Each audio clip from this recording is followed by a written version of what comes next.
Hey, going, Palms here from Palms Yak Fishing.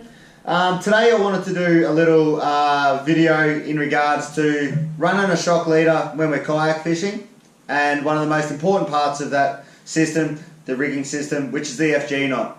The FG knot is a very, very important knot, and also the strongest knot that I know of in joining braid to leader. Fluorocarbon, mono, doesn't matter.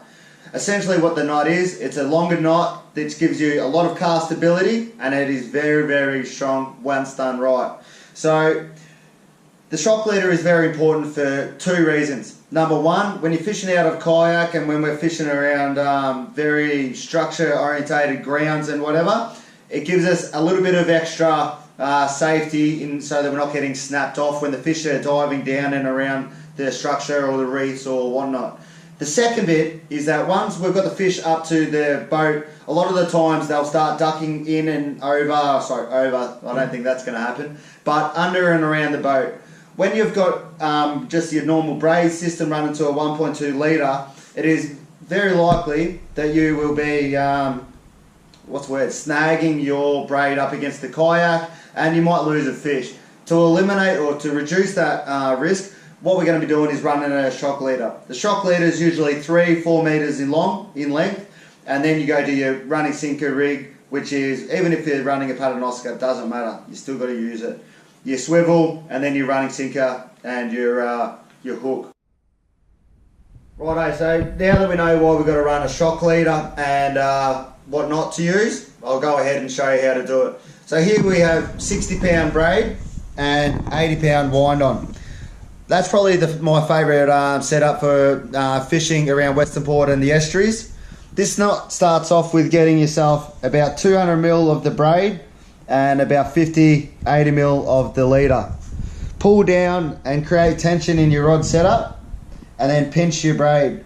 And what you're going to do then is you go over with the braid and pull it closer to your finger like that, so you got a snug connection. Then with the mono, it's under. Keep that tension on your tail of the braid, and then over. And essentially it's over, under. So your tail comes under, pull it back to the knot, then over with the mono. Continue doing this 18 times. 5, 6, 7, 8,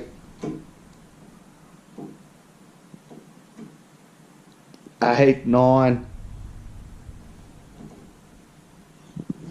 10, 11, 12, 13, 14, 15, 16, 17, 18. I'm going to go one more because I want the main line to be crossed over. Now from there, what we're going to do is a half hitch. We go under the main line and the mono, keeping tension on both.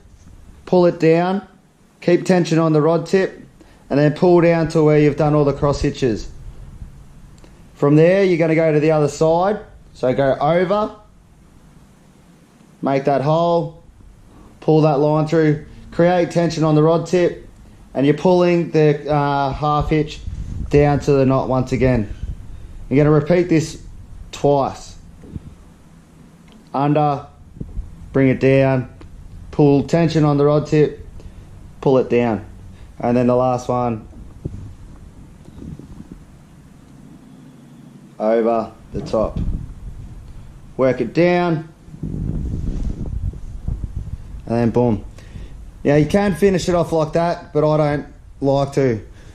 This bit here is a bit more tenuous. Get the tail over both of them, pinch it. We're going to wrap it 5 times towards our knot. 2, 3,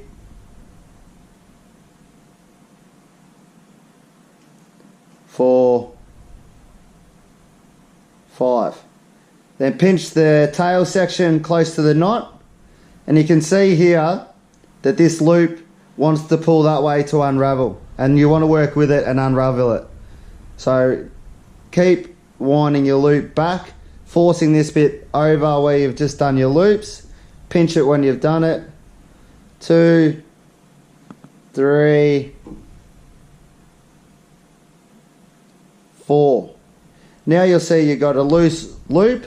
Pinch it, a little bit of saliva, and pull your tail away from the rod tip, and it'll slide down.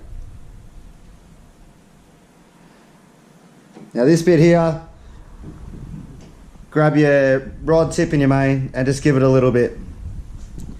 Now that is essentially the working part of the knot. Grab yourself a rag or something along those lines. I usually use a glove, but at the moment we'll make do with what we've got. So here we're just going to give it a couple of wraps. Now don't cross the line on the braid, and then just give it to it until, if you have a look closely, you'll see that the braid will change colour. When the braids change colour, it means you've done a good job and the knot's really done. Grab the tail with your teeth, give it another pull, and then that last one will finish it off. Knot's nearly done. Scissors, cut it off about 2 mil away from the end. Do a half hitch in your braid.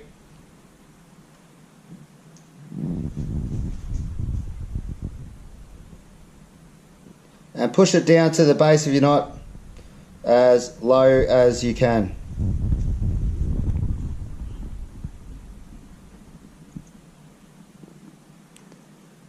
There we go.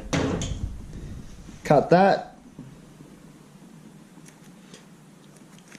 That just gives a little bit of added assurance that if it does start pulling, in any case, that it will, you know, the knot will stop it. Grab your lighter just to tidy it up. Make sure you're covering up all the parts of the knot.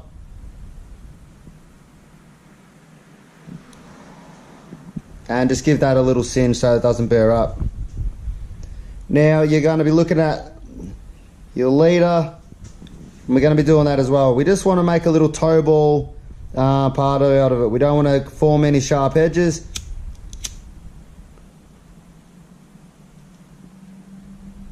Just until it starts curling back on itself.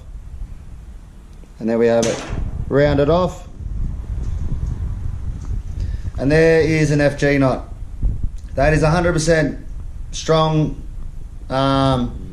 compared to all the other knots. You don't lose any strength out of it, and as you can see, that comes out of the eyes pretty well. So I hope that helps for anyone that hasn't been using this knot for joining braid to leader. It certainly has helped me a fair bit, and even the worst ones I've done haven't come undone, but they're very important.